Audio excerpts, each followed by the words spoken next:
DNA چیه و چی کار میکنه؟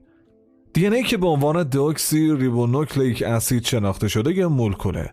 DNA مجموعه ای از اتم هاست که به هم چسبیدن. این اتم ها تو DNA با هم ترکیب میشن تا یه مارپیچ بلند نردبون شکل رو ایجاد کنن. یه جورایی شبیه اینی که اینجا میبینید.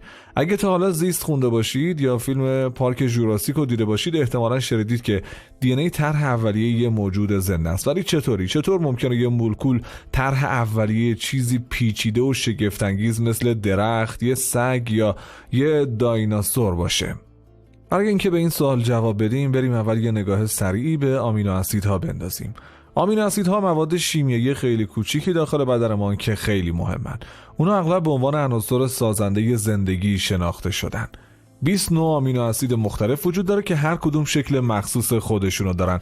یه چیز جالب درباره‌شون اینه که میتونن به همدیگه وصل بشن و یه مجموعه از تیکه‌های بزرگتر به اسم پروتئین رو بسازن. آمینو اسیدها پروتئین رو تشکیل میدن. پروتئین ها همراه با مواد شیمیایی دیگه ترکیب میشن تا سلولای زنده رو بسازن. سلول ها بافت رو میسازن و بافت ها اندام رو میسازن. و اندام ها هم وقتی کنار هم قرار میگیرن و کار میکنن، موجود زنده رو ایجاد میکنن. یکی مثل من و شما. این پروتئین ها که بدنمون رو تشکیل میدن و حواستون هم باشه میلیون ها نوع مختلف هم ازشون وجود داره، هر کدومشون باید به خاطر کاری که انجام میدن شکل کاملی بگیرن. اگه شکلشون درست نباشه معمولا کارشون رو انجام نمیدن. DNA کارهای خیلی جالبی انجام میده. یه سری وظایفش رو ما درک نمی کنیم، ولی مهمترین و قابل فهمترین وظیفش اینه که به آمینو اسیدها میگه که چطور کنار هم قرار بگیرن و پروتئین کامل و درستی رو بسازن. اگه پروتئین های درست توی زمان درست و مکان درست ساخته بشن، هر چیزی از سلول ها گرفته تا اندام ها و کل موجودات در نهایت به خوبی ایجاد میشن.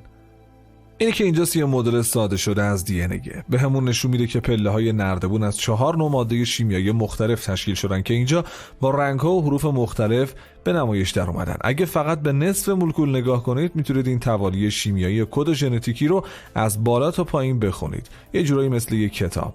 یه رشته DNA خیلی خیلی بلنده. میلیون ها حرف کنار هم قرار گرفتن تا یه رشته رو بسازن. DNA بیشتر عمرش رو مثل نودل به صورت پیچ خورده داخل هسته یا مرکز سلول قرار داره. آمینو اسیدها برای اینکه به DNA کمک کنن که با سیتوپلاسم در ارتباط باشن و آمینو اسیدها رو به پروتئین تبدیل کنن، تو سیتوپلاسم یا همون محیط خارجی هسته سلول زندگی میکنن.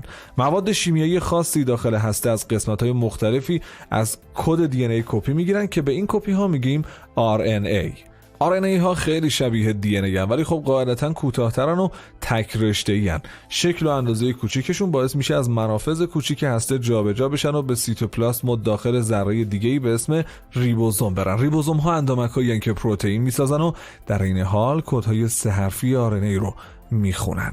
آمینو اسیدها رو از اطراف خودشون میکشن بیرون و اونا رو مطابق کد RNA به هم میچسبونن تا به صورت یه رشته در بیان.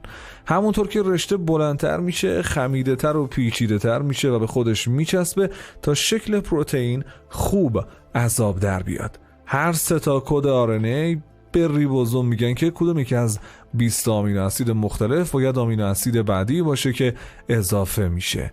مثلا CAA به ریبوزوم میگه که گلوتامین جذب بکنه، AGU بهش میگه که سرین رو جذب بکنه و به همین ترتیب. وقتی که پروتئین ساخته شد، میره تا کارهای مختلفی انجام بده. یکیش اینه که به ساخت سلول جدید کمک میکنه. پس بریم سراغ جواب سوال اصلی. DNA چیه؟ DNA طرح مولکولی موجود زنده است. چطور کار میکنه؟ DNA RNA رو میسازه و RNA پروتئین رو میسازه و پروتئین ها زندگی رو ایجاد میکنن. کل این فرآیند پیچیده، گیج کننده و جادویی بر اساس شیمیه. میشه مطالعهش کرد و میشه درکش کرد.